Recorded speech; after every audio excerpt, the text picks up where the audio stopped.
This episode of Death Battle is brought to you by the National Campaign Against Drunk Driving.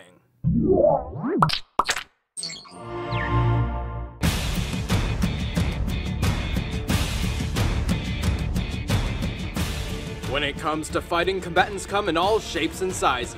And I'm liking the shapes and sizes on these two. Chun-Li, the strongest woman in the world. My Shiranui, the queen of fighters. He's Boomstick and I'm Wizard, and it's our job to analyze their weapons, armor, and skills to find out who would win a death battle. Chun-Li, First Lady of the fighting game. Famous for abusing the Thigh Master. Chun-Li is a detective for Interpol and has gone through rudimentary police combat training. She is also trained with Gen, a friend of her father's and legend of the Chinese fighting underworld. But she never did finish her training with him. Does anyone ever finish their training? Seriously. Well, I guess it's not totally her fault. After Bison killed her dad, Gen just kinda disappeared on her. What a dick. Since then, Chun-Li's been chasing after Bison for vengeance. She is trained in defensive Tai Chi and is skilled in a fast-paced kickboxing variant of Kenpo. She prefers speed over strength, using a combination of rapid strikes to pressure an opponent. And if you can't tell by looking at them, her legs are pretty damn powerful. She can even kick people through solid brick. Still, her strength doesn't just lie in those legs. She's strong enough to toss things around as big as a couch. Her main attacks include the unbelievably fast lightning legs, the unpredictable axe kick, and the physics-defying spinning bird kick.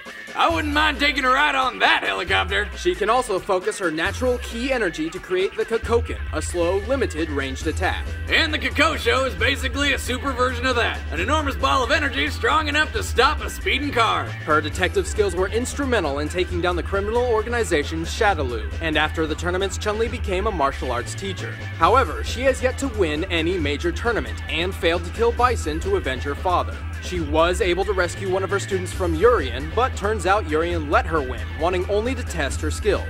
Also, it seems Chun ends up having to be rescued a lot, usually by Guile. Oddly enough, her most notable award is placing 6th in an international shooting competition, despite rarely carrying a gun. Well, I guess things wouldn't be too fair if she brought a gun to a street fight.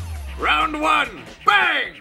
Winner! Despite this, Chun-Li is certainly capable of holding her own, and has consistently proven to be one of the toughest contenders in the Street Fighter tournaments. You ready for this?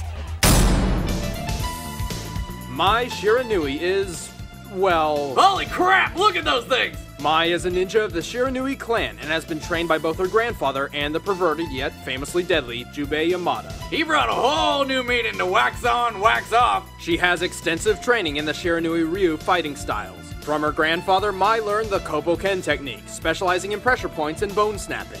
With Jubei, Mai trained in close combat judo. Mai's pretty fast, but focuses on single, powerful strikes to punch through an enemy's defenses. The only downside to this is if she misses one, she's left wide open.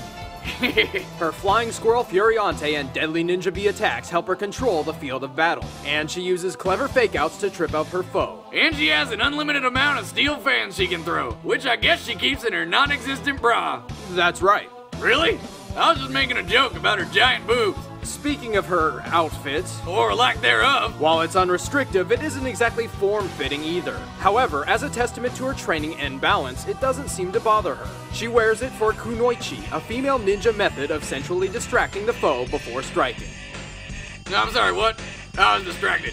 Never mind. Okay, Mai can create fire and explosions, and she can control whatever fire she's created. Mai consistently enters the King of Fighters tournaments to support her self-proclaimed fiancé, Andy Bogard. However, she has yet to win any major tournament, nor has she ever made a great impact in taking down the bosses. Or taking down Andy. She always does well though, even joining Andy's award-winning team in 1999. Even so, she ends up having to be rescued a lot, usually by Andy. But for some reason, I don't seem to mind. My Shiranui of the Shiranui school must teach you a lesson.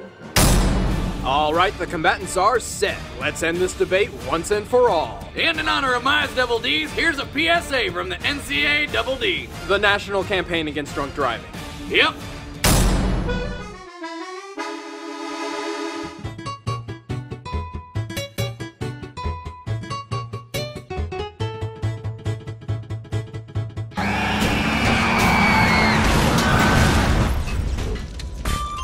It should be pretty obvious, but driving while drunk is one of the dumbest things you can do. Every year, nearly 12,000 people die on the road from impaired driving. That's like if 30 jumbo jets crashed into each other. The police are out in force this fall in a nationwide effort to crack down on DWIs, so drive sober or get pulled over. Or get yourself a designated driver, like Wiz here. Come on, why do I always get stuck with It's time for a death battle!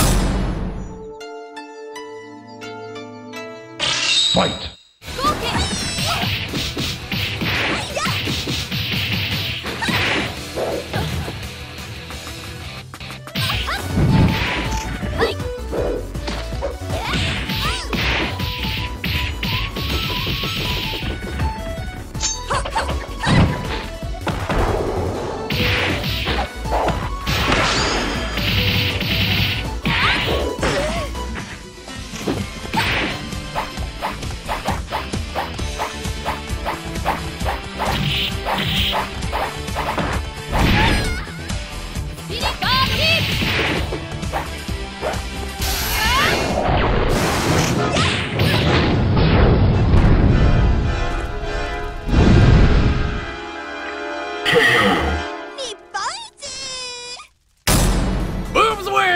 Chun-Li may be a bit tougher and quicker than Mai, and her professional training even prepared her for the fake-out ruse. However, her arsenal pales in comparison to that of Mai's. With her pyrokinesis and steel fans, Mai had superior ranged and energy-based attacks. And while Chun's a beast in close quarters combat, her straightforward approach was a bad matchup against Mai's ninja training. It was certainly a close match, but Mai's nimbleness and firepower eventually won out. Chun-Li's never looked hotter. The winner is Mai Shiranui.